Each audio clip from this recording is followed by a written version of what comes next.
اللہ تعالیٰ جل شانہ نے قرآن مجید فرقان حمید میں ارشاد فرمایا کہ لوگوں پر اللہ کے لیے بیت اللہ کا حج لازم ہے جو کوئی راستے کی استطاعت رکھے۔ حج لغت میں قصد کو کہتے ہیں، اصطلاح شریعت میں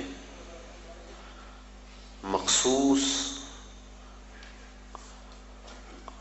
ارکان کی ادائیگی کے لیے حرمین کے سفر کی جو نیت کی جاتی ہے اور وہاں حاضری کے لیے بندہ پہنچتا ہے اس کو حج کہتے ہیں۔ حضور نبی رحمت شفیع معظم رسول محتشم صلی اللہ علیہ وآلہ وسلم نے ارشاد فرمایا، جب انسان حج کرتا ہے تو وہ ایسے گناہوں سے پاک ہو جاتا ہے جس طرح ابھی ماں کے پیٹ سے اس نے جنم لیا ہو۔ ماں قبل کے تمام گناہوں کا حج کفارہ ہے،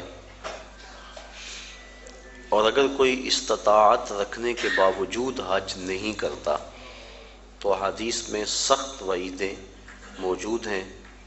حضور کے ایک فرمان کے مطابق جو شخص استطاعت رکھنے کے باوجود حج نہیں کرتا، فرمایا وہ یہودی مرے یا عیسائی مرے، ہمیں اس سے کوئی غرض نہیں ہے۔ اور ایک حدیث کے لفظ ہیں کہ حج میری امت کے ضعیف لوگوں کا جہاد ہے۔ حج کی فضیلت کے عنوان سے کتب حدیث کے اندر بہت کچھ موجود ہے۔ صاحب استطاعت پر زندگی میں ایک مرتبہ حج کرنا فرض ہے۔ 5 سال کے بعد جو حج کی تاکید کتب احادیث میں موجود ہے تو علماء نے اس کو استحباب پر محمول کیا ہے کہ جو غنی ہے صاحب استطاعت ہے اس کو چاہیے کہ 5 سال کے بعد وہ حج کرے، لیکن فرض زندگی میں صرف ایک مرتبہ ہے۔ ایک مرتبہ واجب ہوا، اس نے ادا کر لیا تو وجوب اتر گیا، لیکن ویسے اس کے لیے مستحب یہ ہے کہ وہ ہر 5 سال کے بعد کر لے اگر وہ استطاعت رکھتا ہے، چونکہ حج کرنے سے اللہ تعالیٰ غنا عطا فرماتا ہے۔ جب بندہ حج کرے اللہ اسے غنی کر دیتا ہے، اس کے رزق میں بھی برکت فرماتا ہے، اس کے دین میں بھی برکت فرماتا ہے۔ ایک حدیث کے لفظ ہیں، حضور نے ارشاد فرمایا کہ حج کرو غنی ہو جاؤ گے، سفر کرو صحت پاؤ گے۔ تو حج سے غنا ملتا ہے اور سفر سے صحت ملتی ہے۔ زندگی میں ایک مرتبہ حج کی فرضیت پر دلیل وہ معروف روایت ہے جو آپ نے متعدد مرتبہ علماء سے سماعت کی ہوئی ہوگی کہ حضور نے ارشاد فرمایا لوگوں حج کے لیے آیا کرو۔ تو ایک شخص نے عرض کی حضور ہر سال آیا کریں؟ آقا کریم خاموش رہے، کوئی جواب نہیں دیا۔ اس نے پھر پوچھا حضور ہر سال آیا کریں، ہر سال حج فرض ہے؟ حضور خاموش رہے، جواب مرحمت نہیں کیا۔ اس نے تیسری مرتبہ پھر سوال کیا تو آقا کریم نے پھر خاموشی اختیار کی، پھر وقفہ سکوت توڑتے ہوئے فرمایا تم سے پچھلی امتیں نبیوں پر کثرت سوالات کی وجہ سے ہلاک کر دی گئیں، لو قلت نعم لوجبت، اگر میری زبان سے ہاں نکل جاتی تو واجب ہی ہو جاتا۔ وہ زبان جس کو سب کن کی کنجی کہیں، اس کی نافذ حکومت پہ لاکھوں سلام۔ کہا اگر میری زبان سے ہاں نکل جاتی تو واجب ہی ہو جاتا۔ تو حضور کا اختیار فی شریعت سمجھ میں آیا کہ حضور جو کہیں وہی دین ہوتا ہے۔ قرب قیامت کے فتنوں میں سے ایک فتنہ حضور نے آج سے صدیوں قبل بیان فرما دیا۔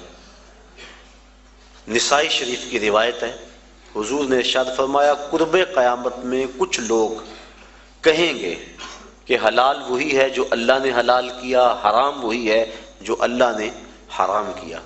فرمایا انما اوتیت القرآن ومثلہ معہ، مجھے قرآن بھی دیا گیا اور قرآن جتنے اور علم بھی میرے سینے میں رکھ دیے گئے۔ تو جس کو میں حلال قرار دے دوں وہ ایسی ہے جس طرح اللہ نے حلال قرار دیا ہے، اور جس کو میں حرام قرار دے دوں وہ ایسے ہی ہے جس طرح اللہ نے حرام قرار دیا ہے۔ چونکہ مصطفیٰ اپنی مرضی سے نہیں بولتے، وما ینطق عن الہوی ان ہوا الا وحی یوحی، جو مالک کی مرضی ہوتی ہے وہی مصطفیٰ کی بولی ہوتی ہے۔ تو اس لیے جو حضور فرما دے وہی دین ہوتا ہے۔ تو اس نے عرض کی حضور کیا ہر سال حج فرض ہے؟ تو آقا کریم فرمایا تم سے پہلی امتیں نبیوں پر کثرت سوالات کی وجہ سے ہلاک کر دی گئیں۔ لو قلت نعم لواجبت، اگر میری زبان سے ہاں نکل جاتی تو واجب ہی ہو جاتا۔ تو زندگی میں ایک مرتبہ حج فرض ہے۔ حضور نے حج کی فضیلت کے بارے میں بہت کچھ ارشاد فرمایا، اور ایک روایت کے لفظ ہیں کہ ایک حج ایسا ہے جس سے 3 آدمیوں کی مغفرت ہو جاتی ہے، اور وہ حج بدل ہے۔ کوئی اپنے والدین کی طرف سے، اپنے کسی عزیز کی طرف سے کسی کو حج کروائے تو ایک جس نے حج کیا اس کی بخشش ہو گئی، ایک جس نے حج کروایا اس کی بخشش ہو گئی، ایک جس کی طرف سے حج کیا گیا اس کی بخشش ہو گئی۔ تو یہ حج ایسا ہے، ایک حج سے 3 آدمیوں کی مغفرت فرما دی جاتی ہے۔ حج کا مقصد کیا ہے؟ حج کیوں کیا جاتا ہے؟ اس پر کچھ باتیں میں آج کی اس نشست میں آپ کے گوش گزار کرنا چاہوں گا۔ حج کا بنیادی مقصد اور ہر نیک عمل کا بنیادی مقصد رضائے الہی کا حصول ہے۔ انسان جو بھی نیک عمل کرتا ہے، ہر نیک عمل کا مقصد اللہ کی رضا کو حاصل کرنا ہے۔ قرآن مجید میں ارشاد فرمایا گیا کہ تمہاری قربانی کا گوشت اور خون اللہ کو نہیں پہنچتا، بلکہ تمہارے دل کا وہ تقوی اللہ کو پہنچتا ہے جس کے لیے تم نے قربانی کی ہے۔ گوشت خود کھا لیتے ہو، خون گلیوں میں بہہ جاتا ہے، کھالیں مدارس میں چلی جاتی ہیں، مختلف تنظیمات لے جاتی ہیں، تو اللہ کو کیا پہنچا؟ تو کہا تمہارے دل کا وہ تقوی ہے، جو خلوص اور للہیت ہے، اللہ کی رضا جوئی کا جو جذبہ ہے، وہ جذبہ اللہ کو پہنچتا ہے۔ تو ہر نیک عمل کی بنیاد اللہ کی رضا ہے، اور اگر اللہ کی رضا کے لیے کوئی عمل نہ کیا گیا تو وہ عمل نہیں ہے، نیک عمل نہیں ہے۔ اور صرف ریاکاری کو شرک اصغر کہا گیا ہے، ورنہ انسان جو نیکیاں کرتا ہے، اچھے کام کرتا ہے، کسی کو شرک نہیں کہا گیا، ریاکاری کو شرک اصغر کہا گیا ہے۔ جب اللہ کے علاوہ بندہ کسی اور کے لیے نیک عمل کرتا ہے تو وہ نیک عمل نہیں ہوتے، اس کو شرک اصغر کہا گیا۔ اور قیامت کے دن اللہ تعالیٰ جل شانہ ارشاد فرمائے گا کہ جن کے لیے تم نے یہ عمل کیے تھے ان سے اس کا اجر لے لو، میرے لیے تو تم نے کیے نہیں تھے، جن کے لیے کیے تھے ان سے ان کا اجر لو۔ تو اب کوئی وہاں اجر دینے کی صلاحیت بلا کیسے رکھتا ہوگا؟ تو جب بھی انسان نیک عمل کرے تو بنیادی فلسفہ یہ ہونا چاہیے کہ میں اللہ کی رضا کے لیے کر رہا ہوں۔ اور انما الاعمال بالنیات، یہاں بھی یہی مراد ہے کہ اعمال کا دار و مدار حسن نیت پر ہے، خلوص پر ہے۔ تو حج کا بھی باقی اعمال کی طرح پہلا بنیادی مقصد اللہ کی رضا کو حاصل کرنا ہے۔ حج کا دوسرا مقصد، حج مسلمانوں کا عالمی اجتماع ہے۔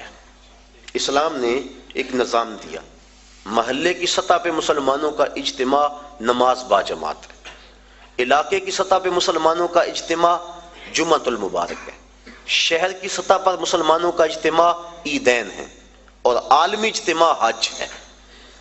یہ ترتیب ہے اسلامی نظم کی اور اسلامی اجتماعیت کی۔ حج مسلمانوں کا عالمی اجتماع ہے، اور عرفات کی حاضری حج کے بنیادی اراکین میں سے ایک رکن ہے کہ چاہے چند لمحوں کے لیے عرفات میں آپ جائیں تو پھر حج ہوگا، اگر عرفات کی حاضری نہ ہو سکی تو حج ادا نہیں ہوگا۔ تو عرفات کے اندر یوم حج کو خطبہ دیا جاتا ہے جس کا سننا مسنون ہے۔ تو خطبہ حج کے اندر مسلمانوں کے عالمی اجتماع کو امام حج امیر حج کا منصب ہے کہ جو مسائل درپیش ہیں ان مسائل کی روشنی کے اندر ان کی رہنمائی کریں۔ حضور نبی رحمت صلی اللہ علیہ وآلہ وسلم کا خطبہ حج ہمارے سامنے ہے۔ اس وقت جو حالت ہے مسلمانوں کی وہ کسی سے مخفی نہیں، اور حج کے موقع پہ چاہیے تو یہ کہ امیر حج پورا سال محنت کرے، اپنی ٹیمیں مختلف علاقوں میں بھیج کر تجزیہ کرے کہ مسلمان اس وقت پوری دنیا سے پیچھے کیوں رہ گئے ہیں، اور جو سازشیں کرنے والے اہل اسلام کو ہر وقت ظلم و جبر کی چکی میں پیس رہے ہیں تو ان سے چھٹکارا کیوں کر ممکن ہے۔ تو وہ پوری دنیا کے آئے ہوئے نمائندوں کو پورے سال کا لائحہ عمل دے کہ تم نے اپنے اپنے علاقوں میں جا کے یہ کرنا ہے اور اس پیغام کو آگے لوگوں تک پہنچانا ہے۔ پھر پورا سال اس کی نگرانی ہوتی رہے اور سال کے بعد تجزیہ کیا جائے کہ کمی بیشی کیا ہے، کتنے فوائد ہوئے اور کہاں تک ہم نے اپنا ہدف حاصل کیا، اور ترمیم و تنسیق کے ساتھ نیا منصوبہ، نیا لائحہ عمل لوگوں کے سامنے رکھا جائے اور دنیا کے کونے کونے سے آئے لوگ حرم کے اس تحفے کو اپنے ساتھ لے جائیں اور پوری دنیا پر